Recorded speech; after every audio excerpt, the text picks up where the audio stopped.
যদি হিসাব হয় আমরা একটু আমাদের জায়গায় চলে আসি। সবগুলো কম্পোনেন্ট কি চেনা হয়েছে? আমাদের দুইটা বাকি আছে।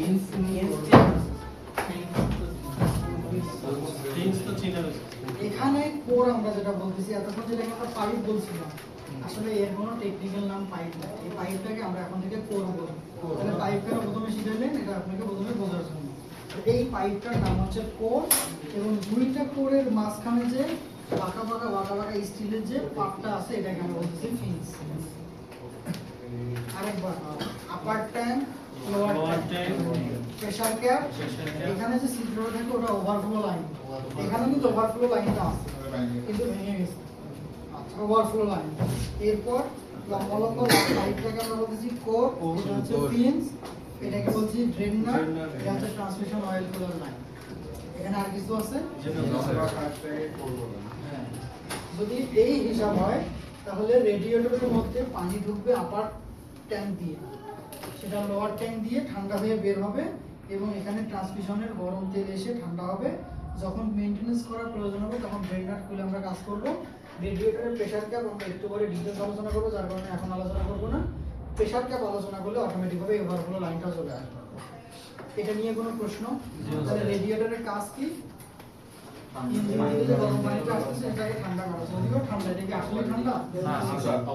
নির্দিষ্ট একটা তাপমাত্রা নিয়ে যাওয়া। এই যদি রেডিয়েটর হয়, এবার আমরা লিখব রেডিয়েটরের লোকেশন। দেখেন লোকেশন ফ্যান বাম্পারের পিছনে এবং কুলিং ফ্যানের সামনে। লোকেশন লিখব ফ্যান বাম্পারের পিছনে,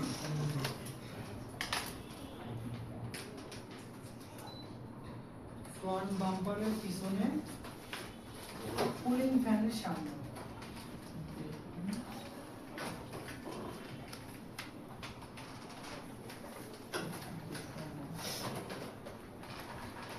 যদি লিখে থাকেন এবার আমরা লিখব there are two types of radiator. আর কুলিং এর পর কি বলছেন? কুলিং ফ্যানের পিছনে, ফ্রন্ট বাম্পারের পিছনে, কুলিং ফ্যানের সামনে। ফ্রন্ট বাম্পারের সামনে, কুলিং ফ্যানের পিছনে। ফ্রন্ট বাম্পারের পিছনে, কুলিং ফ্যানের সামনে। মানে দুইটা ঠিক আছে। There are two types of radiator. Radiator দুই প্রকার। রেডিয়েটর দুই প্রকার। কি রে এত কি লেখা আপনাদের সমস্যা নেই? আমরা স্লো কেন? বলেন সেকেন্ডে দিলে রেডিয়েটর দুই প্রকার। এক নম্বর লিখো cross flow radiator, cross oblique horizontal. Horizontal আর কি? এক নম্বর ক্রস ফ্লো লিখে অবলিক দিয়ে লেখেন হরিজন্টাল।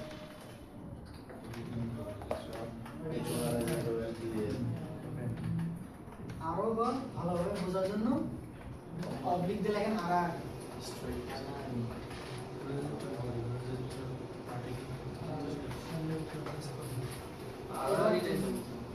হরিজন্টাল থেকে ডাউন ফ্লো না যাবে। ওই আড়াআড়ি মানে পাশাপাশি। দুই নম্বর লেখেন ডাউন ফ্লো, অবলিক ভার্টিক্যাল।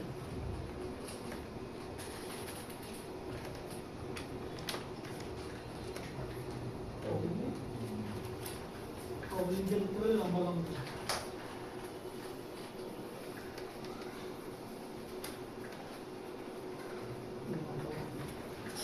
ঠিক আছে?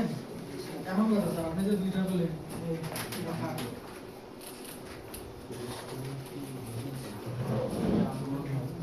দেখেন যে দুই ধরনের লিখলেন, এখন ওই দুই ধরনের মধ্যে এটা কি ধরনের রেডিয়েটর?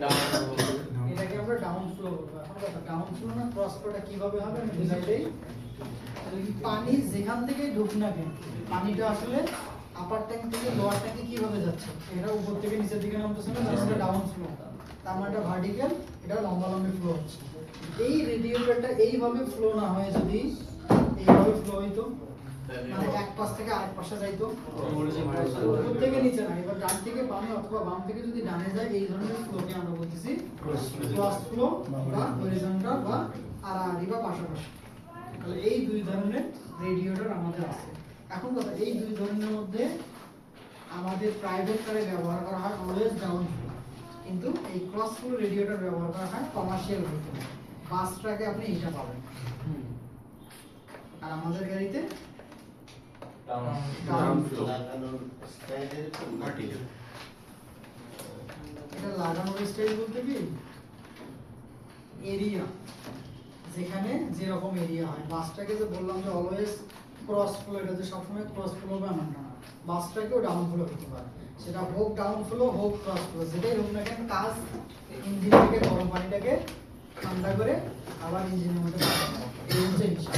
এখন এই যদি হিসাব হয়, রেডিয়েটর যদি আপনি কুলেন্ট ইউজ করেন তাহলে ফ্লাশিং কতদিন ব্যবহার করতে হবে?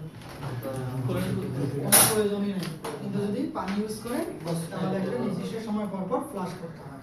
এবার আমরা ছোট্ট একটা ভিডিও দেখব, আসলে রেডিয়েটর যদি কোনো কারণে পানি ইউজ করা হয় তাহলে এর প্রবলেমটা কি হবে এবং এর মধ্যে ফ্লাশিংটা আসলে আমরা কিভাবে করি।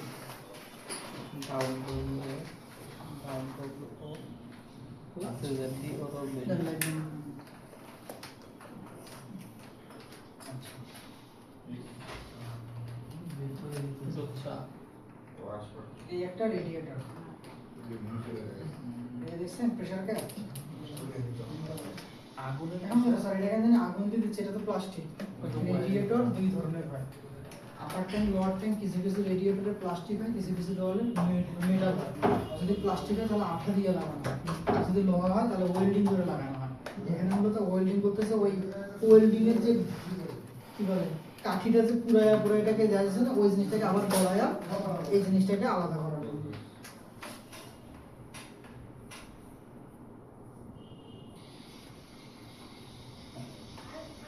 ওয়েল্ডিং এর এই যে কণাগুলো গলে গলে পড়তেছে, যার কারণে এটা আস্তে আস্তে আবার খুলে যাচ্ছে।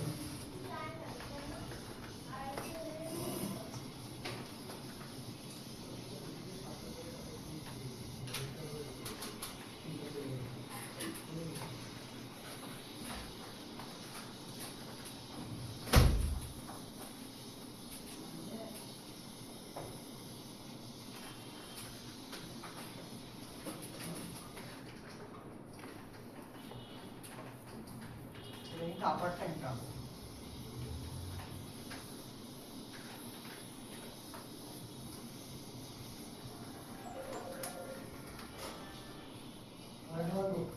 কি করতেছে এগুলো সব কিন্তু মরিচা, মানে আয়রন যেটাকে আমরা বলি। এই জিনিসগুলো যদি আমার রেডিয়েটরের মধ্যে আটকে থাকে, রেডিয়েটরের পোরগুলো কি খুবই বড়? বললাম যে এই রেডিয়েটরে 100টা পোর আছে, এর মধ্যে এই জ্যামের কারণে 20টা পোর বন্ধ হয়ে গেছে। তাহলে যে পরিমাণ ওয়াটার সার্কুলেশন বা কুলেন্ট সার্কুলেশন আমার ইঞ্জিনের মধ্যে হওয়া দরকার সেই পরিমাণ হবে না। তাহলে ওই পরিমাণ যদি না হয় তাহলে ইঞ্জিন কি হবে? প্রপার কুলিং সিস্টেম কাজ না করার কারণে ইঞ্জিন কিন্তু হিট হয়ে যাবে, আর ইঞ্জিন হিট মানে ইঞ্জিনের পারফরম্যান্স কমে যাবে।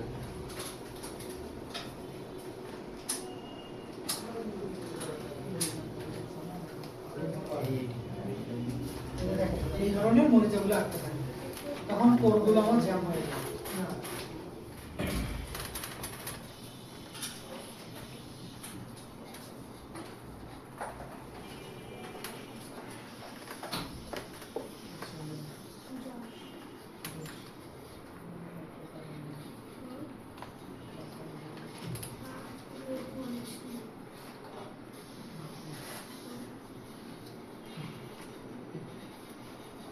এই যে দেখেন এখানে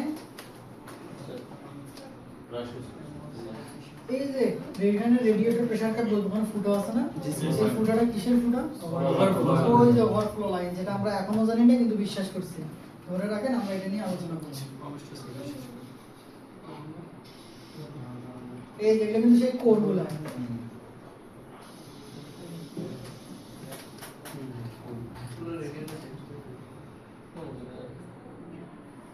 কি পরিমাণ ময়লা বের হচ্ছে, এবং প্রতিটাতে এইভাবে আবার নতুন করে ঘষতেছি।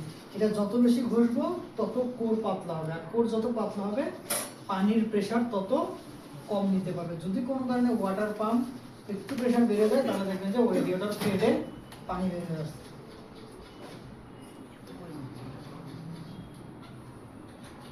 পানির কারণে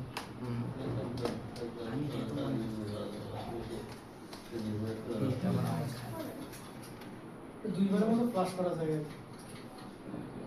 কিনলেন কেনার পরে দুইবার, তাহলে প্রতিবার যদি আপনি বছরে একবার করে করেন মোটামুটি 3 বছর ওই করে মিলে মনে করেন 4-4.5 বছর করার জন্য।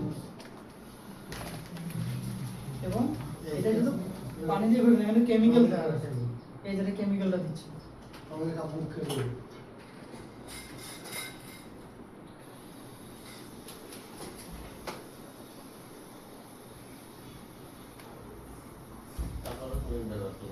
হুম।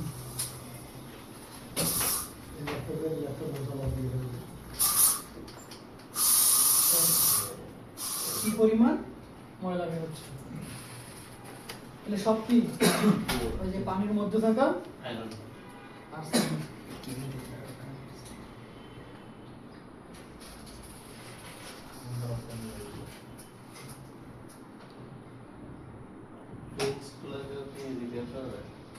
আস্তে আস্তে নিচে নিয়ে কথা আছে।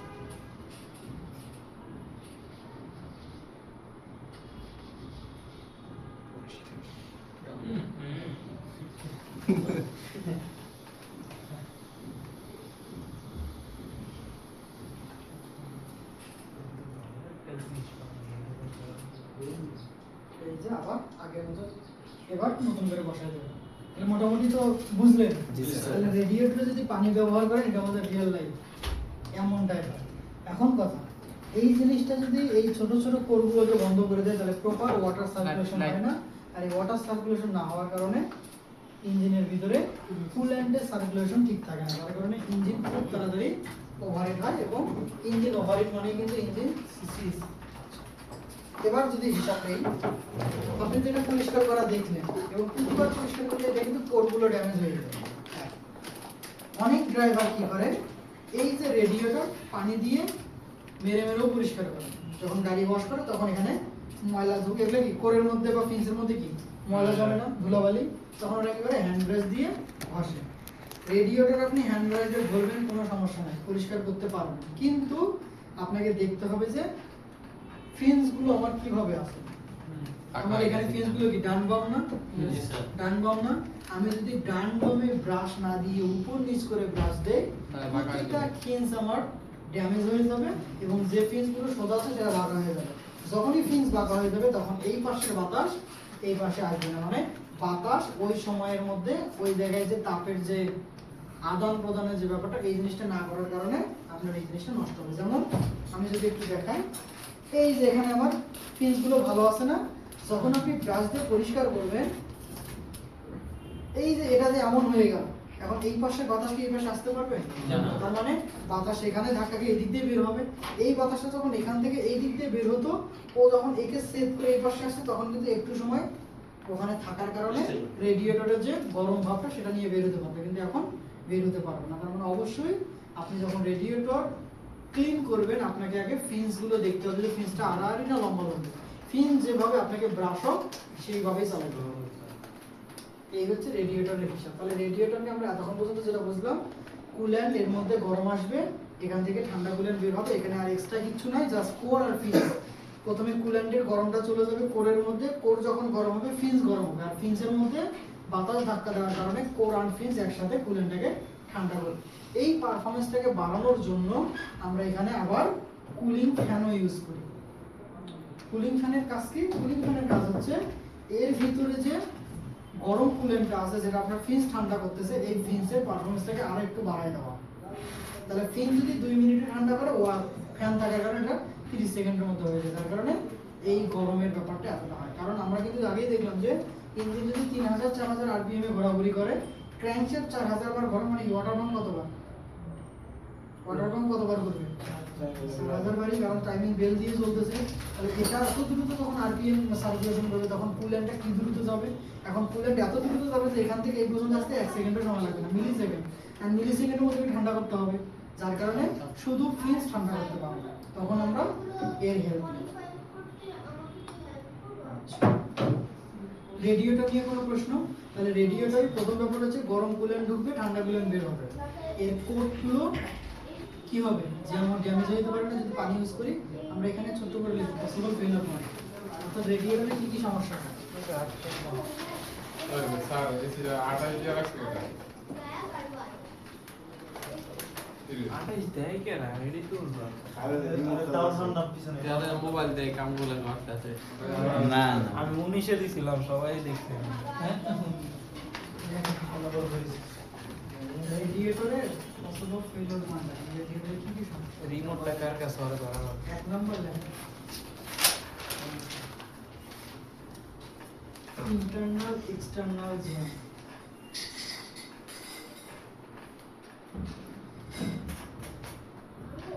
internal external jam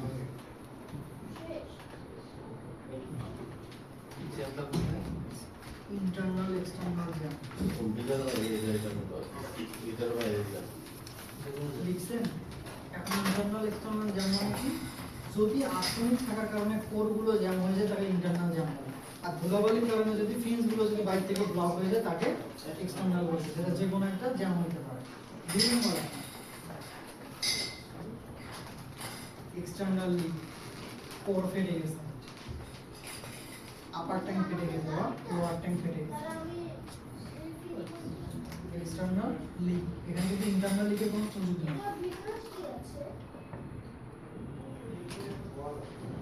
লিখছি এইটা এই সমস্যা এছাড়া কোনো সমস্যা না এই যদি রেডিয়েটর হয় তাহলে রেডিয়েটর কি রেডিয়েটরে কি কি কম্পোনেন্ট আছে রেডিয়েটরে সমস্যা কি কি এটা নিয়ে আমরা আলোচনা করলাম এবার আমরা পরের ধাপে চলে যাব